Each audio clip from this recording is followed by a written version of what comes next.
Salut, c'est Tom de la Photo Avenue. Aujourd'hui, c'est la revue photo du mois d'avril 2024. Alors en effet, c'est la revue photo du mois d'avril 2024. Tu connais le principe. Les membres des classes argent et or de la Photo Avenue peuvent m'envoyer chaque mois jusqu'à 2 photos pour une revue privée. Celle-là, tu la vois pas. Et puis, s'ils le souhaitent, ils peuvent également participer à la revue publique en m'envoyant une photo et une description, et je lis cette description. Quand il y a des questions, j'essaie d'y répondre. En tout cas, je dis ce que je pense de chacune des photos et j'essaie d'être le plus constructif possible pour qu'ils puissent s'améliorer. Avant de voir les photos, petit rappel bien sûr du stage dédié au portrait qui aura lieu le 30 et le 31 août 2024 et le 1er septembre, donc 3 jours complets. Ça va être vraiment intense ce stage-là. On est 8 au total, ou du moins jusqu'à 8 participants. Il ne reste que 4 places à ce jour. Donc si ça t'intéresse, eh bien va faire un tour sur le lien ici. Alors, voici les 6 photos qui m'ont été envoyées pour ce mois d'avril. Assez éclectique, on a du paysage, on a de la fleur et puis on a également un portrait avec Stéphane. Alors, comme je disais, je vais lire la description que m'a faite l'auteur et ensuite, tout en restant dans Lightroom, eh bien, j'essaie de dire ce que je pense, de répondre aux questions quand il y en a et de faire des modifications dans Lightroom afin d'illustrer mes propos.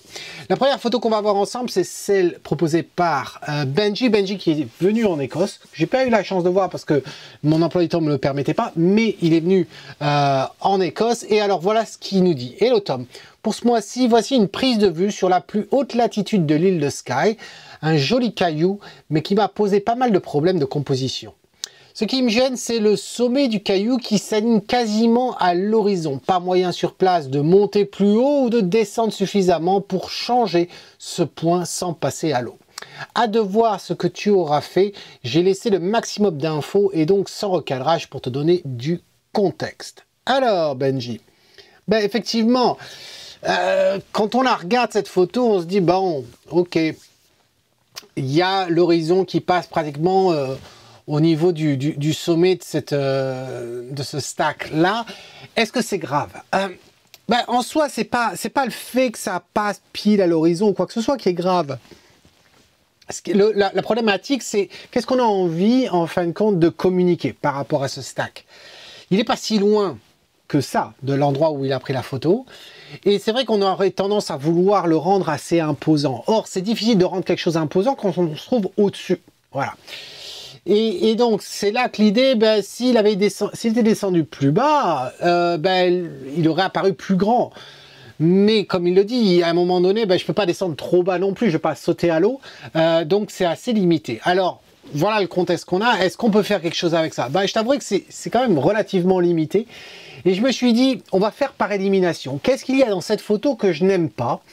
Et ben, du coup, on va le cacher. Comme je l'ai déjà dit, en photographie, on cache plus que ce que l'on révèle. C'est pas propre à la photographie, le cinéma est exactement la même chose. On a tous vu une scène dans un film en se disant « Ah tiens, si je passe à New York ou à Paris, eh bien je vais aller dans cette rue, je vais aller voir cette vue-là de la Tour Eiffel ou quoi, ou du Brooklyn Bridge. » Et puis on arrive sur les lieux et là on se rend compte, ben, en fin de compte, que ça ressemble pas des masses à ce qu'on a vu dans le film. C'est pas qu'ils ont triché, c'est pas qu'ils ont appliqué des effets spéciaux, non, c'est simplement, eh bien, la composition, le rôle justement du directeur de photographie, c'était de prévisualiser en fin de compte le cadre et puis de se dire tiens, voilà, on va le prendre comme ça dans ce cadre-là et on va voir effectivement les éléments qui nous intéressent. Ben, là en photo c'est exactement la même chose, donc on cache plus que ce que l'on révèle. Et là, quels sont les éléments qui me plaisent pas, parce qu'il y en a plus d'un? Ben, je dirais, en premier lieu, ça va être ce bout de falaise qui est ici. Il paraît énorme. Il paraît énorme aussi par rapport à celui-là. Ensuite, je dois avouer que, bon, la falaise qui est ici, elle m'intéresse pas des masses, hein, toute cette partie gauche. Donc, en gros, voilà, la seule chose qui m'intéresse, c'est le stack, ici. Et puis, avec la partie en bas. Ensuite, le ciel, ben, c'est vrai que si on veut rendre quelque chose un peu plus grand, je l'ai déjà dit sur cette chaîne, on réduit ce qu'il y a au-dessus et ainsi de suite, on donne l'impression qu'il est plus grand. Voilà, ça s'applique à énormément de choses. Et là, on pourrait faire ça. Et donc, la problématique qu'on va avoir, c'est qu'effectivement, à un moment donné de recadrer, ben, jusqu'où on peut cadrer ici tout en gardant un certain contexte. Ben, c'est ce que j'ai fait. C'est ce que j'ai fait en faisant ça. Voilà. Et je trouve que c'est pas mal. Je trouve que c'est pas mal parce que si on voit en fin de compte la photo que nous proposait Benji, eh ben voilà, on avait un petit peu trop de contexte. Et là, ben, certes, il nous en reste un petit peu, mais c'est déjà un petit peu mieux. Alors, j'ai pas fait que ça en fin de compte au niveau du recadrage, pour être honnête. Donc regardons réellement ce que j'ai fait. Je vais m'assurer de sélectionner qu'une seule image, voilà pour pas. Alors, là, la première étape, elle a été, bien sûr, le cadrage. Mais, ce qu'on va remarquer, c'est que globalement ici, qu'est-ce que j'ai fait? J'ai augmenté les blancs.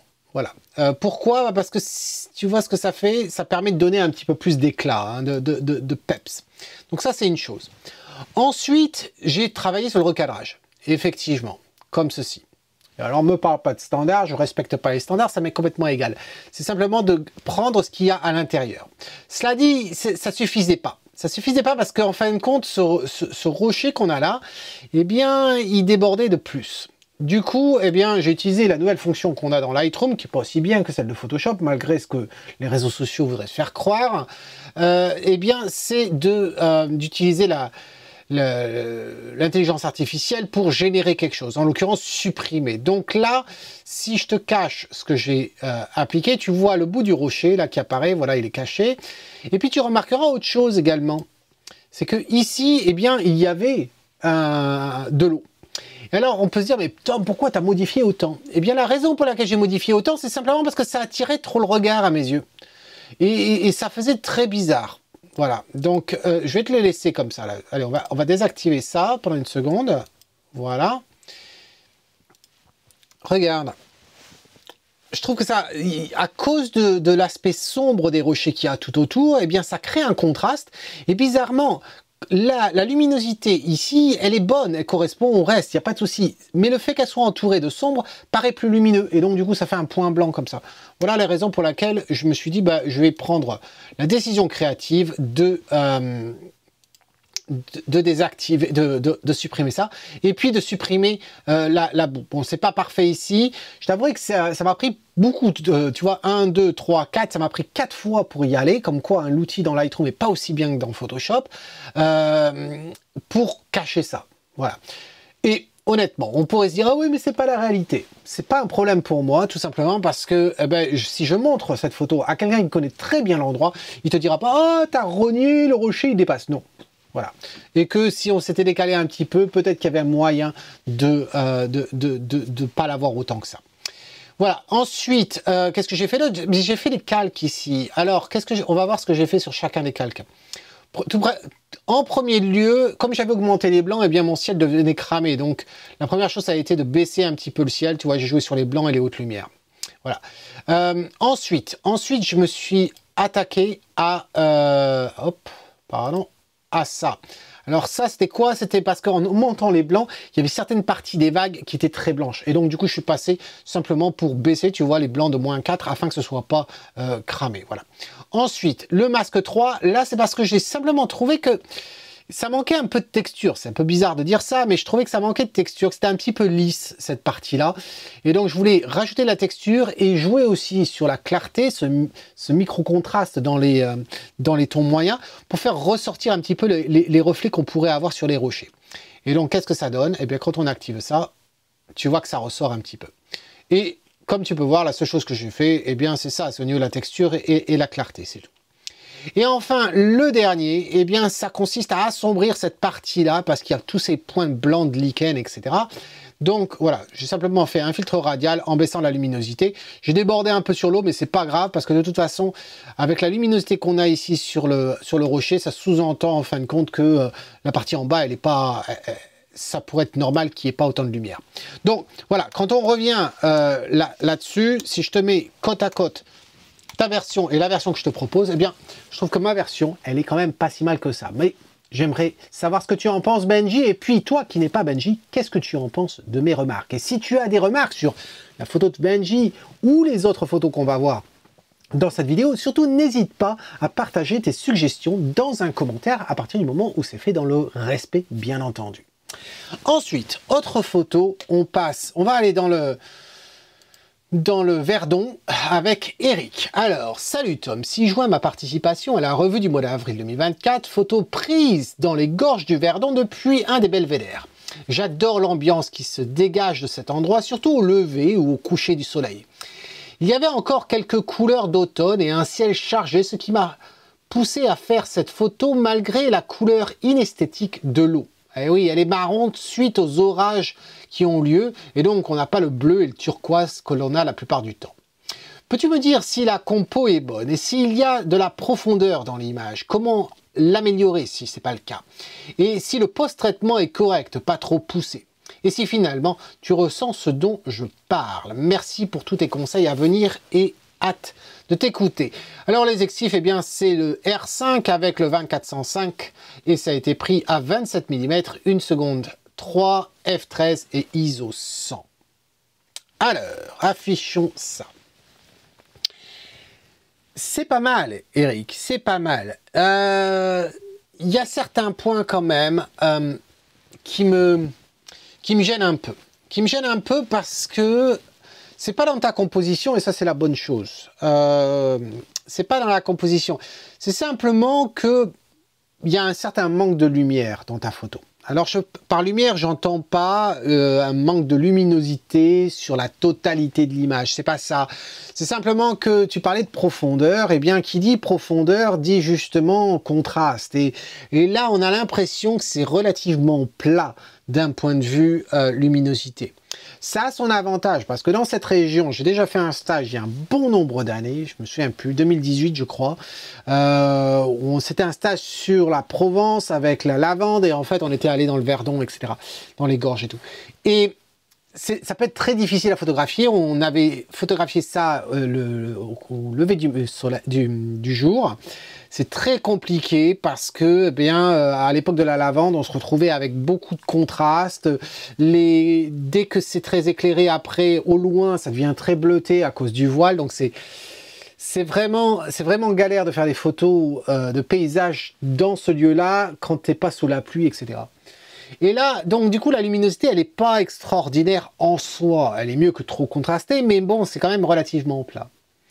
Ensuite, il y a ce ciel. Et ce ciel me paraît quand même relativement... on va pas dire cramé, parce que c'est pas cramé techniquement, mais enfin, c'est quand même... Il y a des percées très lumineuses et qui nous aident pas, en fait, qui éclairent pas les parties au sol. Et donc, c'est assez délicat. Voilà, il y a cette trouée-là, et puis il y a celle-ci. Et je me suis dit, et puis après, bon, au niveau composition, c'est vrai qu'il y a cet arbre là sur le côté qu'on ne voit pas très bien quand on regarde la photo vite fait, mais bon, plus on passe de temps dessus, plus on la voit. Le fait que l'eau soit pas turquoise ou bleue, moi, ça me dérange absolument pas ici. Je me suis dit, bon, le ciel, il avait l'air de t'intéresser, moi, il m'intéresse pas les masses ici, celui-là. Et donc, je me suis dit, et si on rentrait davantage dans la photo? Et en rentrant davantage, eh bien, c'est simplement de couper une partie du ciel. Après tout, c'est pas ça qui nous intéresse. Ce qui nous intéresse, ça serait le relief et essayer de naviguer là-dedans. Alors, ce qui est intéressant, c'est que quand on fait ça, on va s'apercevoir que au loin, ici, il y a une sorte de village sur le faux plat. Et il pourrait être intéressant. Le problème, c'est qu'il sort pas tant que ça. Et donc, de jouer effectivement avec le blanc, de jouer avec le noir, de rajouter un petit peu de contraste, eh bien, ça pourrait nous aider. Ça pourrait donner quoi? Eh bien, ça pourrait donner ça. Voilà. Et là, j'ai l'impression qu'on rentre davantage dans la scène. D'ailleurs, même si je fais un plein écran comme ça, on y rentre un peu. Alors, c'est vrai que ça paraît peut-être un petit peu trop contrasté. Il y a certaines parties qui sont un petit peu trop noires et j'aurais dû repasser ponctuellement pour récupérer diminuer l'effet global que j'ai fait en bougeant le curseur des noirs. Mais tu remarqueras à quel point, eh bien maintenant, cette partie-là, elle ressort davantage. J'ai l'impression que ce cadrage nous aide justement à voir les méandres du relief de ce coin-là, chose qu'on n'avait pas forcément quand on regardait dans la totalité. Alors c'est vrai que là, il ne faut pas se faire avoir non plus. On a le fait de ne pas avoir les bandes blanches et d'être en plein écran, on a l'impression de rentrer davantage, alors que là, effectivement, on a les bandes blanches, mais en fait, c'est juste un effet d'optique, hein, parce que si je zoome dedans comme ça, regarde, tu as vraiment l'impression d'y être dedans. Donc c'est pas à ce niveau-là quand même. Tu remarqueras que j'ai également coupé une partie sur la droite. Pourquoi? Parce que je trouvais qu'elle n'était pas forcément si nécessaire. Hein. Si on regarde, j'ai pas coupé beaucoup non plus, mais juste un petit peu. Voilà. Donc comment je m'y suis pris là-dedans? Quand on regarde le développement, y a pas grand chose en soi. Je te parlais d'augmenter le contraste, donc j'ai monté les blancs, j'ai baissé les noirs, et au niveau global, c'est tout. Le recadrage, bien entendu, donc on voit la partie rognée qui est en haut et à droite. Et ensuite, effectivement, j'ai utilisé l'outil de suppression là parce qu'il y avait cet arbre là, tout simplement. Donc tu vois, si je désactive, on voit la branche qui apparaît, là elle disparaît. Et ensuite, un simple calque ici, c'était simplement pour baisser la luminosité du ciel, autant avec les hautes lumières et les blancs que j'ai baissé parce que j'avais augmenté globalement le curseur blanc. Donc voilà, je te remets côte à côte les deux photos. Dis-moi ce que tu en penses, Eric. Est-ce que ça a du sens, tout ce que je viens de dire et que penses-tu justement de ma proposition? Mets-moi tout ça dans un commentaire, s'il te plaît. Ensuite, on part pour un autre paysage, mais celui-là, c'est un paysage urbain, et plus précisément à Paris avec Michel. Bonjour Tom, 6 juin, ma participation à la revue d'avril, c'est une fin de journée sur le pont des Arts à Paris. La lumière était belle, merci pour tes commentaires. Alors, quand on la regarde relativement de loin, cette photo, eh bien, oui, les couleurs sont pas mal. Et soyons même plus précis. Le ciel est intéressant. Et si je devais être non pas méchant envers Michel, mais méchant envers la photo elle-même, je dirais que c'est peut-être la seule chose que je trouverais de beau. J'adore Paris, il n'y a pas de souci à ce niveau-là. C'est juste que là, je pense pas, on voit pas grand-chose. Voilà, mon problème, c'est qu'on voit pas grand-chose. On s'aperçoit que la péniche occupe énormément d'informations. Alors, c'est pas tant en ratio, c'est simplement, elle est en plein milieu, c'est le premier élément qu'on voit. Le pont, et le pont n'a pas vraiment... c'est pas le plus beau pont de Paris, c'est évident. À la limite, j'aurais préféré que tu sois sur l'autre pont avant le pont des Arts et que tu photographies le pont des Arts. Je pense que ça aurait été peut-être plus intéressant. Mais le pont lui-même, il n'est pas si intéressant que ça. Les bâtiments qui sont derrière, je crois que ça peut être c'est sûrement le Quai d'Orsay derrière. Peut-être que je me trompe, mais je me demande si c'est pas le musée, l'ancienne gare qui est là-bas. Donc, les éléments qui sont dans la composition, je les trouve pas forcément si intéressants que ça. La couleur dans le ciel, oui, est intéressant. Les oiseaux, ça, les oiseaux, je te le dis, je te le donne. Les oiseaux sont absolument super. La présence, ça crée quelque chose. Mais ensuite, au niveau composition, la tour Eiffel est complètement collée sur la gauche. La partie un petit peu la petite partie du Louvre qu'on a, eh bien, elle est complètement sur la droite. On la devine. Seuls ceux qui connaissent Paris vont le voir. Donc, en gros, il n'y a pas grand-chose. Et ensuite, il y a l'eau. L'eau qu'on a là, honnêtement, à cette vitesse-là, je suis pas fan déjà. Ça fait cet effet papier crépon. Et puis... je pense que tu aurais bénéficié. Alors je comprends de pas forcément vouloir partir sur une vitesse longue parce que tu as peur du bouger du bateau, mais à la limite ça pourrait être intéressant. La question se pose aussi, les oiseaux seraient pas figés, mais à la limite, bon, t'en fais une et après tu ralentis les choses et puis tu auras toujours celle-là. Et l'autre astuce serait d'utiliser un polarisant. Et le polarisant éviterait justement cet effet lumineux. Quand on regarde la photo, on s'aperçoit que l'eau est l'élément presque le plus lumineux de cette photo. Or, comme j'ai dit, l'effet papier crépon ne me plaît pas vraiment des masses. Ensuite, plus on passe de temps dans cette photo, plus on va s'apercevoir qu'il y a un bruit assez présent dans cette photo, que je ne comprends pas. Je suis même allé voir les exifs. Et les exifs ici, c'est assez curieux d'ailleurs, parce que... si je les affiche, ah oui, ils peuvent pas s'afficher là, il va falloir, voilà. Si on les regarde là, de toute façon on les voit en haut, c'est 1/200 de seconde, très bien, mais quand on regarde les ISO, c'est ISO 200. Et donc on se dit, on est à f4.5, ok, c'est quand même très ouvert pour du paysage, surtout qu'on est en plein format, 1/200 de seconde, ok, et ISO 200. Donc il y aurait quand même pas mal de lumière. Et de là à comprendre pourquoi il y a autant de bruit, et c'est pas que dans le ciel, hein, c'est partout, là je comprends pas. Après on pourrait dire, ouais mais ça dépend de l'appareil, oui mais c'est quand même un Q3 de chez Leica. Voilà, donc c'est là qu'on comprend pas trop. Et plus on regarde, plus on va s'apercevoir aussi, qu'il y a eu du rattrapage, il y a eu du nettoyage qui a été appliqué. Alors attends, hop, pourquoi il veut pas me le faire? Voilà. Il y a eu quelque chose bizarre. Alors tu vois le bruit dont je te parle, voilà, qui est absolument partout, mais il y a eu un traitement qui a été appliqué sur le ciel. Alors, pourquoi je le vois ça? Parce qu'il y a une sorte de halo, on le voit bien ici, le ciel était plus lumineux que ce qu'il est là, donc il a assombri le ciel, on s'aperçoit que là ça déborde, donc c'est pas, et ça va déborder en fin de compte sur créer une sorte de lueur tout autour du bâtiment. Si tu as fait ça dans Lightroom, Michel, utilise la détection du contour automatique pour ta brosse.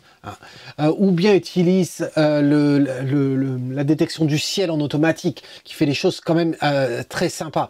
Donc c'est voilà, c'est pas très propre en soi. Il y a des couleurs qui peuvent paraître assez bizarres dans certains endroits aussi. Donc il y a eu différents traitements et c'est dommage que tu m'as pas donné des explications sur les traitements que tu as appliqués, mais voilà, il n'y a rien que je puisse faire ici. Parce que c'est du JPEG et c'est trop limité.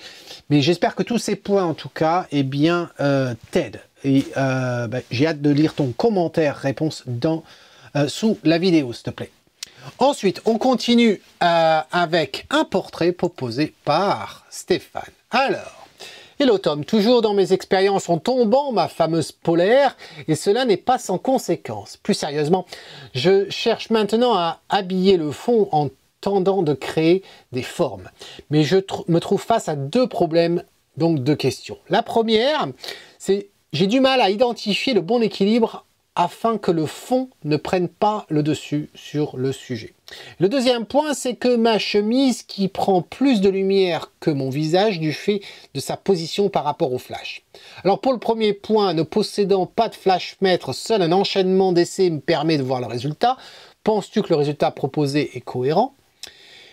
Deuxième point, eh bien, j'ai du mal à trouver comment gérer la chose à la prise de vue, c'est-à-dire pour éviter que la chemise soit trop éclairée par rapport au visage, par rapport à la prise de vue, même en déplaçant la lumière, parce qu'il s'agit d'une octobox de 90 cm. Alors, je pourrais prendre un snoot ou un bol, mais le rendu serait alors bien différent. Que faire? Eh bien, alors, qu'est-ce que j'en pense déjà? En ce qui concerne l'arrière-plan, bon, moi, il ressort pas plus que ça. Je trouve qu'il est plutôt bien. Je trouve ça un peu curieux, ces bandes. Je trouve ça curieux aussi pourquoi tu n'en as pas rajouté une autre. Parce que ça nous crée un effet au-dessus, là, qui me paraît un peu bizarre. Voilà. Ça serait intéressant aussi de jouer sur la direction de ces faisceaux. Hein, de voir peut-être si tu peux créer une sorte d'effet de profondeur. Ça pourrait être intéressant. Mais en ce qui concerne la luminosité, moi, ça ne me dérange pas du tout. En ce qui concerne ta chemise, et c'est quelque chose qu'on aura l'occasion de voir lors du stage dédié au portrait, c'est que effectivement, tu as raison de dire que tu aurais pu utiliser un snoot ou un bol. Il parle d'un bol beauté, mais le bol beauté, il faudrait aussi considérer mettre un grid, un nid d'abeille pour limiter justement le faisceau. Ce qui est intéressant, c'est qu'il ne nous précise pas, mais on le voit quand on zoome dedans, c'est que sa softbox de forme octogonale a également un nid d'abeille qui permet de limiter en fin de compte d'avoir une lumière plus directionnelle. Voilà ce que ça permet de faire ici. Et donc, malgré ça, eh bien, il dit que ça déborde sur sa chemise. Comment faire pour... Et donc là, il a sûrement retravaillé les choses en post-traitement. D'ailleurs, regardons. Peut-être qu'effectivement, c'est un travail relativement propre qu'il a fait. Bon, j'arrive à le deviner un petit peu, qu'il y a un léger contour ici. Mais... c'est relativement propre. Mais est-ce qu'il y a une solution? Parce que d'utiliser un snoot, comme il dit, ou un bol beauté avec un grid, effectivement, ça va changer la nature même de la lumière. Qu'est-ce qu'on attend par nature même? Eh bien, j'entends lumière dure, lumière douce. Ça va aussi avoir un impact sur l'effet spéculaire de la lumière ou pas. Donc, c'est pas la solution. Est-ce qu'il y a une solution? Oui. Il veut une lumière douce. Comment on voit que c'est une lumière douce? Mais malgré le contraste qu'il a sur le visage, certes il y a des ombres, mais c'est la façon dont on passe de la partie lumineuse à la partie sombre. Et on voit qu'il y a un dégradé. C'est pas aussi net que si on avait un snoot par exemple. Donc, pour garder cet effet-là, il est obligé de garder une source de lumière assez importante Parce qu'encore une fois, la dureté de la lumière est issue non pas de la puissance de la luminosité, mais uniquement de la taille de cette source de lumière par rapport à la taille du sujet éclairé. Voilà la règle pour la dureté de la lumière, ou la douceur de la lumière. Donc s'il veut garder cette douceur-là, il ne peut pas réduire le diamètre de sa source en utilisant par exemple un snoot ou un bol botté. Donc comment faire? Eh bien on garde cette octobox de 90 cm, on la laisse où elle est, et à ce moment-là, on va utiliser ce qu'on appelle en anglais un flag. Un flag, c'est quoi? C'est simplement, ça peut être dans n'importe quel matériau, ça peut être du papier, du carton, du polystyrène, et que l'on va placer, et c'est là que ça peut paraître un peu difficile dans son cas, parce qu'il est tout seul. Il faudrait demander à une de tes filles, justement, ou à ta femme, qu'elle t'aide simplement pour qu'elle monte petit à petit, eh bien, ce flag, se cache petit à petit devant ta source lumineuse et en fait créer une ombre sur la partie que tu ne souhaites pas être éclairée. L'avantage de faire ça, certains vont dire, oui mais Tom, tu réduis en fin de compte la taille de la source. Oui, mais tout dépend où est-ce que tu places justement ce flag. Et ce flag, tu as simplement envie qu'il vienne cacher une partie de l'épaule et pas le reste. Donc en fait, tu vas simplement cacher ponctuellement un endroit. Donc ça ne va pas changer la dureté de la lumière en soi. C'est quelque chose qu'on utilise quand on va utiliser une fenêtre, par exemple, qui est une grande source de lumière, qui permet de faire une belle lumière bien douce. Bah, des fois, on n'a pas envie qu'elle vienne éclairer la totalité du corps. À ce moment-là, on va utiliser un flag. Et on va rapprocher ce flag plus ou moins du corps pour bien cacher une partie, affecter une partie plus précise du sujet. Voilà. Donc voilà la solution. Voilà pour les deux points que tu posais. Moi, il y a une autre chose que je voulais te dire, c'est que ta photo, moi, je la trouve très bien. Il y a juste deux choses. Un, ici, là, tu vois, tu as une petite mèche qui est un peu blanche. Hein. Je sais que tu as des cheveux gris à certains endroits, c'est pas la question, mais là, tu as juste une mèche qui est juste sur le dessus. C'est un petit peu embêtant. Et un autre truc, c'est que par rapport à ton ergonomie, à ton faciès, je t'invite à essayer de trouver, j'ai regardé aussi la photo que tu as proposée pour le concours du mois d'avril, que j'ai publié donc il y a quelques heures, mais en fait hier, pour toi. Essaie de regarder comment tu éclaires ou comment tu assombris en fin de compte la partie de ton cou pour essayer de donner un peu plus de relief. Voilà, donner un peu plus de structure pour éviter justement que tu aies un menton qui disparaît. Voilà. Donc c'est juste un petit point comme ça à méditer, surtout quand tu es de face. Voilà. Ça serait intéressant que tu voies avec différents effets, etc. La main ici, si tu veux, on pourrait croire que ça apporte quelque chose. On pourrait aussi se poser la question. Je pense pas. Je pense pas que ça apporte quelque chose. J'ai toujours trouvé ça bizarre. C'est-à-dire que d'être comme ça, on a un appui et je suis dans le cadre là tel que tu me vois, donc ça a du sens. Imagine que tu me coupes là, je vais essayer de me couper comme ça. Ça paraît un peu bizarre, j'ai toujours trouvé ça très curieux.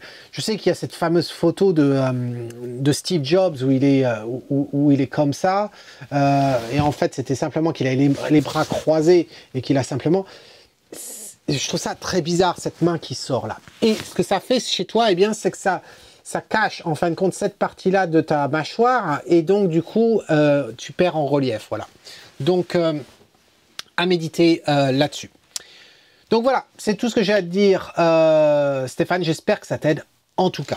Ensuite, on continue, on part pour Laurence, pardon, avec une fleur. Salut Tom, voilà ma revue pour le mois d'avril. J'ai choisi de prendre en photo cette prime vert là parce qu'à l'arrière-plan était suffisamment loin pour avoir un beau flou. Laurence s'est vraiment exercée sur les fleurs depuis quelques années. Effectivement, maintenant elle commence à avoir des réflexes. C'est bien ça. De plus, la neige qui est revenue a abîmé la plupart des fleurs. Ça n'a pas été facile d'en trouver une encore en bon état.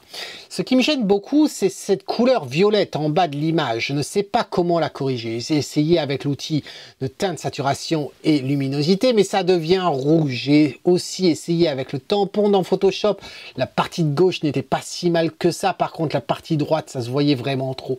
Comment aurait-il fallu faire? Merci pour tes conseils.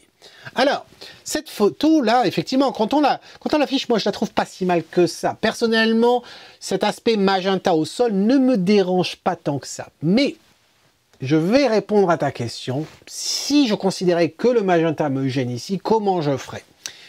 Eh bien, on a la chance dans Lightroom d'avoir, depuis quelque temps, maintenant, un outil qui est le point couleur. Et le point couleur te permet justement de sélectionner une tonalité, un endroit dans l'image, de gérer effectivement eh bien, la plage de cette couleur, de cette saturation, de cette luminosité, de ce pixel que tu as sélectionné, et en fin de compte de lui faire varier sa teinte, dans certaines limites, de faire varier sa luminosité ou sa saturation.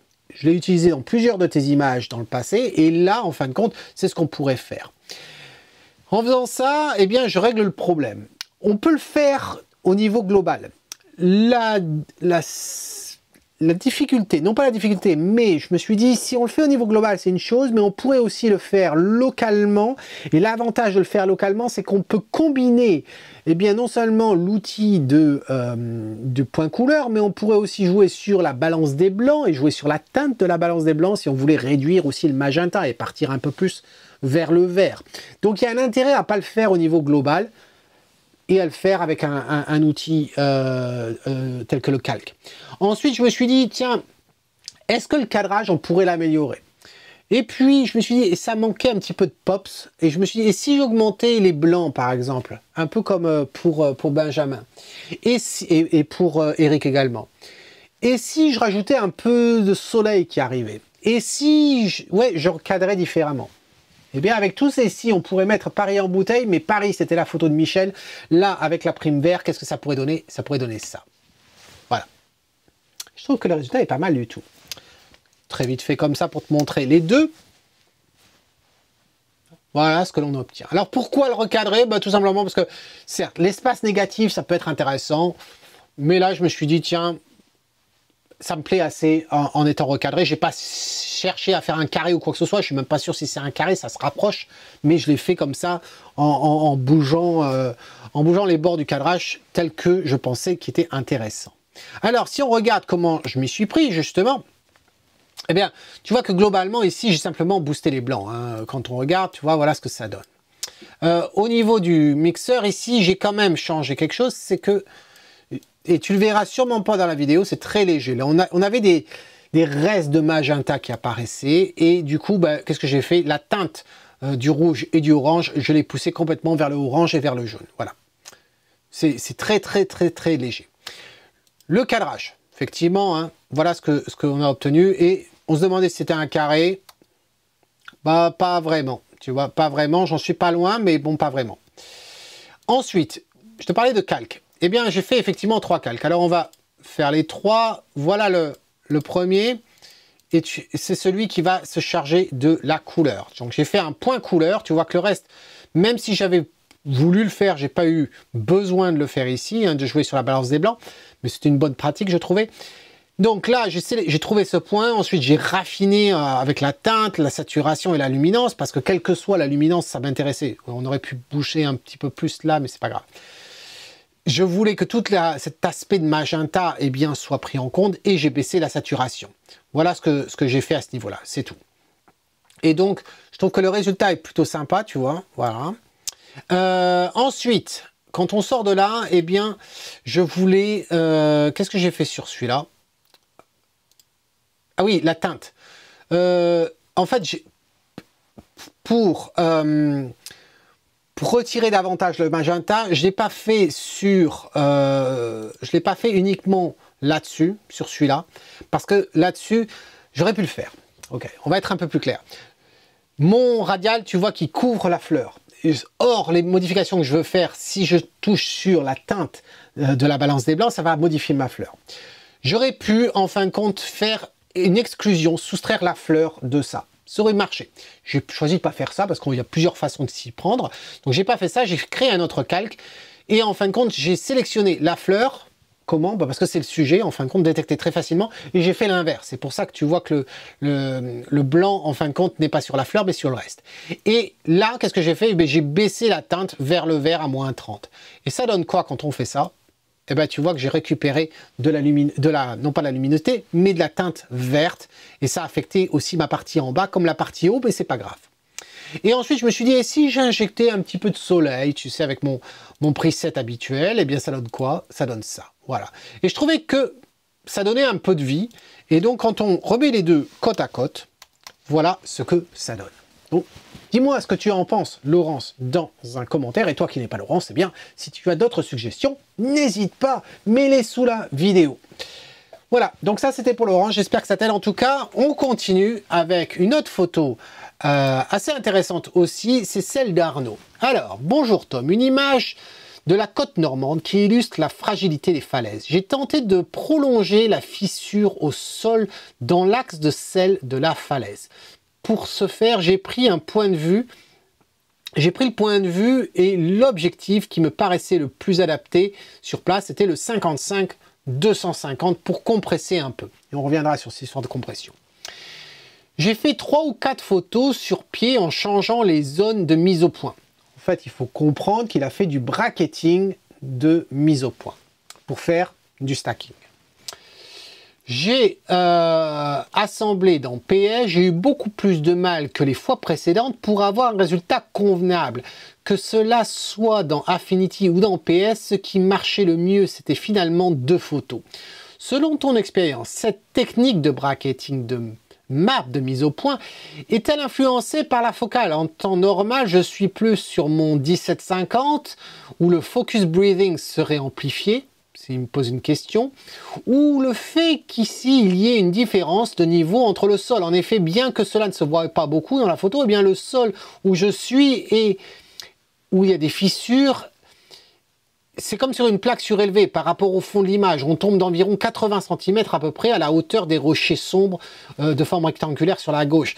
J'ai remarqué que le plus gros défaut était dans cette zone. Merci pour tes retours. Alors je t'avouerai que Arnaud, j'ai dû lire plusieurs fois ton texte pour essayer bien de comprendre. J'ai regardé la photo.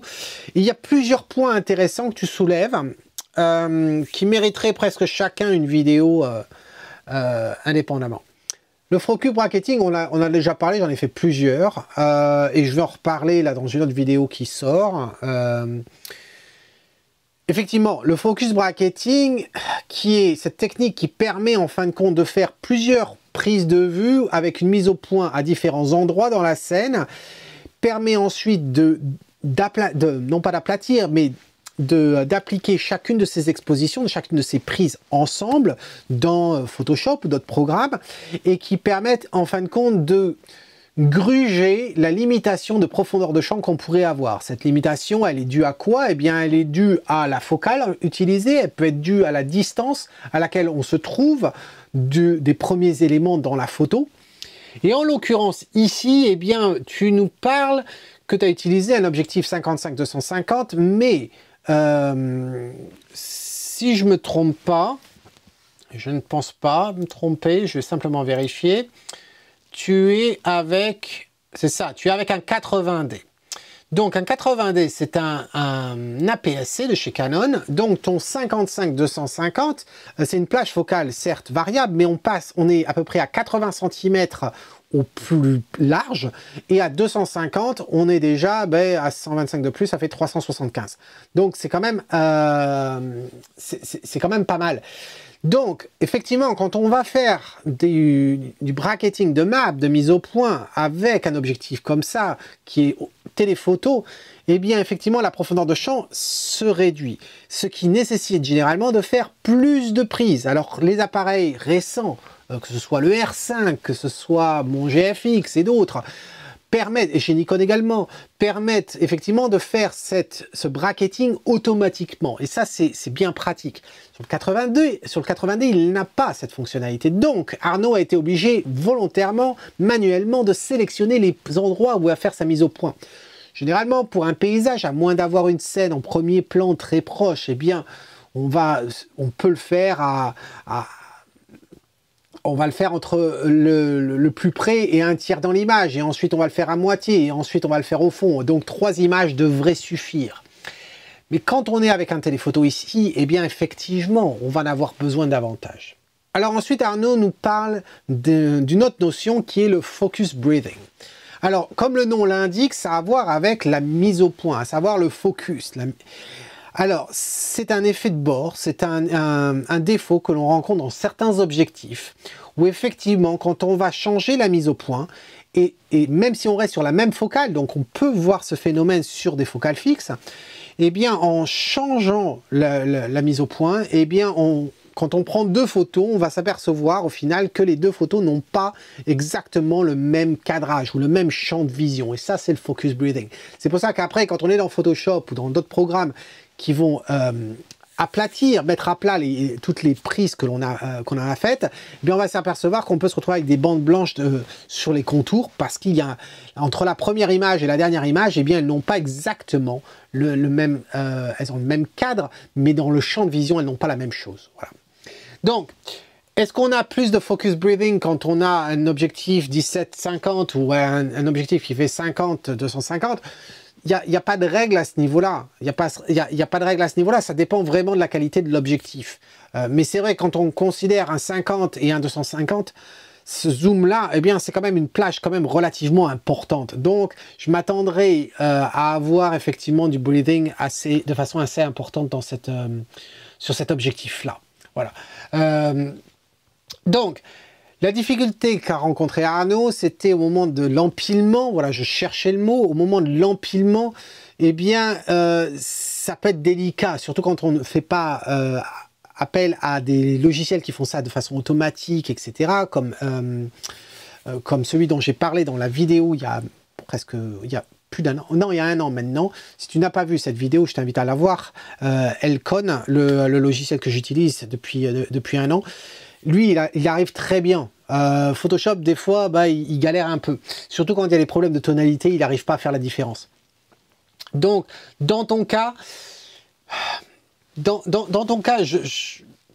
ça peut être le fait que effectivement tu aies plusieurs prises de vue, que ta profondeur de champ elle est peut-être réduite, même que tu sois combien F11 en étant à 80 mm, c'est pas beaucoup, hein. C'est vraiment pas beaucoup. Donc effectivement, je suis même étonné que tu en aies eu besoin que de 2. Voilà, ça me surprend à ce niveau-là. Un autre point que tu as mentionné comme ça, c'était l'idée de compression. Et j'espère faire une vidéo sur cette idée de compression parce que on entend tout et de travers concernant cette compression. Qu'est-ce qu'on veut dire par effet de compression? Eh bien, ça sous-entend que quand on utilise une longue focale, on va compresser l'arrière-plan. Ceci, c'est vrai et c'est pas tout à fait vrai. C'est pas tant, en fin de compte, la focale qui va compresser l'arrière-plan, c'est plus notre position par rapport à notre sujet. La compression n'existe pas s'il n'y a pas de sujet en premier plan. Voilà. Donc, tu peux faire le test toi-même. Tu vas photographier un arbre ou un immeuble ou quel que soit ce que tu veux, une scène, un paysage. Tiens, tu vas photographier un paysage et tu vas le photographier à 80 mm ou tu le photographies à 25 mm et ensuite tu cadres et tu regardes la partie commune. Et tu vas t'apercevoir qu'en fin de compte, il ne va pas y avoir de compression. La taille des uns et des autres va être exactement la même à partir du moment où tu cadres exactement de la même façon après coup. Donc la compression, elle va s'opérer que si tu as un sujet devant cet arrière-plan. Sur ce sujet-là, tu vas faire la mise au point. Et ensuite, ta distance va varier par rapport à ce sujet. Et en bougeant, toi, par rapport à ton sujet, eh bien ton arrière-plan va être compressé. Alors on va dire, mais comment ça fonctionne? C'est de la physique. C'est vrai que si tu recules et que tu veux garder en fin de compte le même aspect, et c'est une technique qu'on emploie au portrait, si on a envie de rentrer un muret derrière une personne plus grand, comment on va faire? Eh bien, il va simplement falloir soit zoomer dedans ou augmenter sa focale, mais ça veut aussi dire, en fin de compte, soit s'éloigner ou se rapprocher de son sujet. Et donc, en s'éloignant de son sujet, on va changer la distance visuelle entre ce sujet-là et l'arrière-plan. Donc, c'est un effet visuel, mais qui n'a pas à voir tant avec la focale, mais plus avec sa position par rapport au sujet, par rapport à l'arrière-plan.